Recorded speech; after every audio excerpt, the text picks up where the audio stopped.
Assalamualaikum warahmatullahi wabarakatuh. Perkenalkan, kami dari kelompok 6 yang beranggotakan Iken Mulia, Laili Wulandari, Muhtasar Aulia, dan Wahyuni Ilma Uliana. Kami dari offering G11 mata kuliah belajar dan pembelajaran yang diampu oleh Ibu Alfi Sahrina. Pada kesempatan kali ini, kami akan membahas tentang teori humanistik dalam pembelajaran. Yang pertama, pengertian teori belajar humanistik. Yang kedua, teori humanistik menurut tokoh. Tiga, prinsip-prinsip teori humanistik dalam kegiatan belajar. Keempat, implikasi teori humanistik dalam kegiatan belajar. Dan yang kelima, kelebihan dan kekurangan teori humanistik. Pengertian teori belajar humanistik.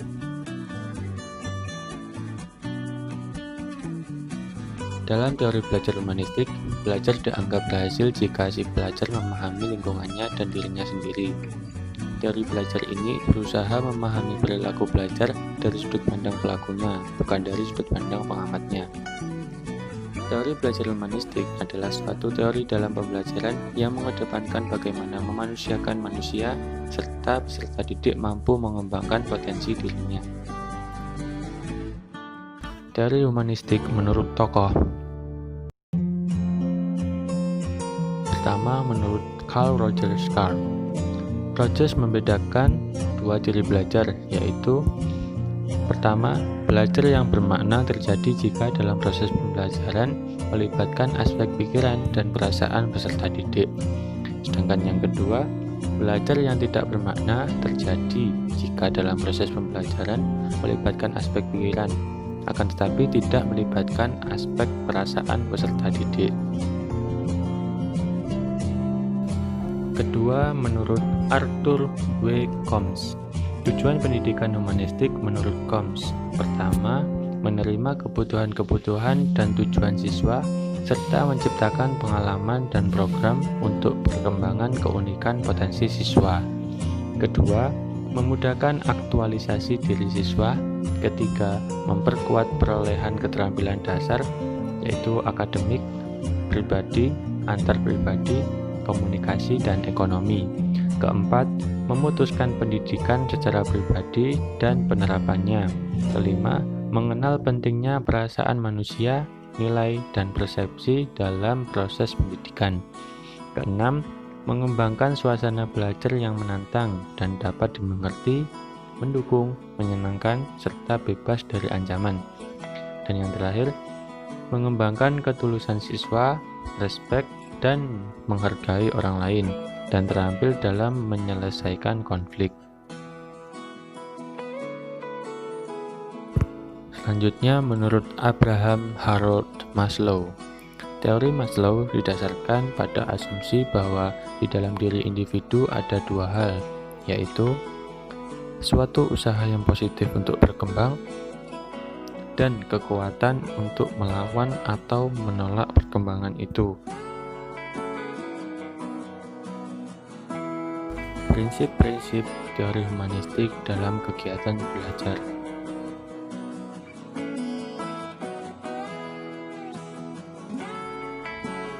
Yang pertama, classical conditioning.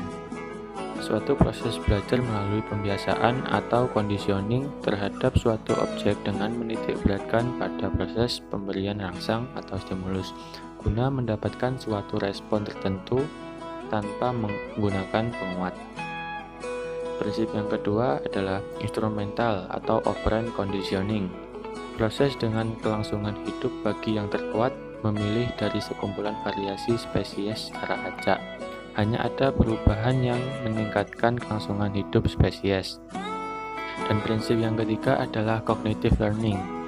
Perubahan cara memproses informasi sebagai hasil pengalaman atau latihan. Untuk kognitif sendiri itu mengarah pada pemrosesan informasi mengenai lingkungan yang diterima melalui panca indera. Sedangkan learning mengarah pada perubahan perilaku yang relatif permanen sebagai hasil dari latihan atau pengalaman. Implikasi teori humanistik dalam kegiatan pembelajaran. Penerapan teori humanistik lebih menunjuk pada roh atau spirit selama proses pembelajaran yang mewarnai metode-metode yang diterapkan. Peran guru dalam pembelajaran humanistik adalah menjadi fasilitator bagi para peserta didik, sedangkan guru memberikan motivasi, kesadaran mengenai makna belajar dalam kehidupan peserta didik.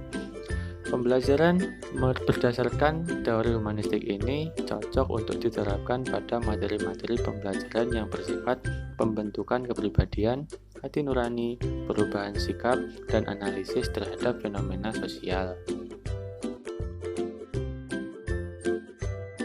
Kelebihan dan kekurangan teori humanistik.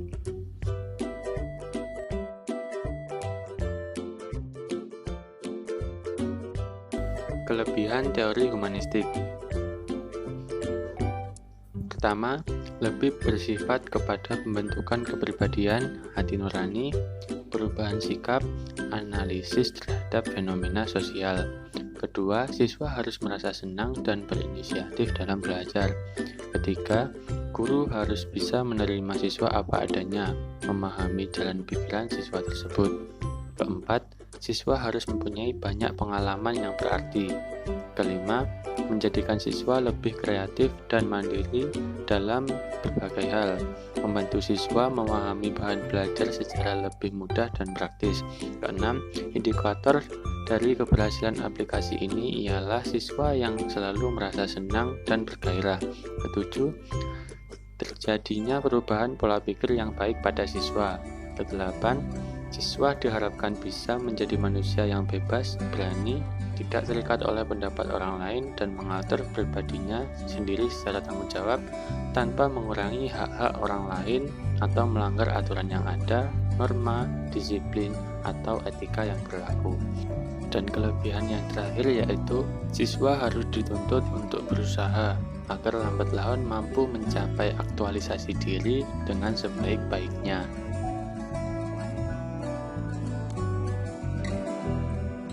Kekurangan teori humanistik. Pertama, bersifat individual.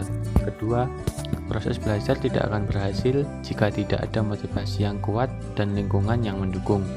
Ketiga, sulit apabila diterapkan dalam konteks yang lebih praktis. Keempat, peserta didik akan sangat kesulitan dalam mengenal diri dan potensi-potensi yang ada pada diri mereka. Kelima, siswa yang tidak mau memahami potensi dirinya maka akan ketinggalan dalam proses belajar.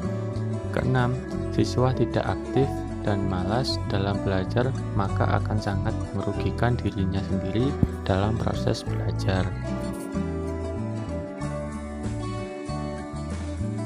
Cukup sekian yang dapat kami sampaikan dari kelompok 6 mengenai teori humanistik.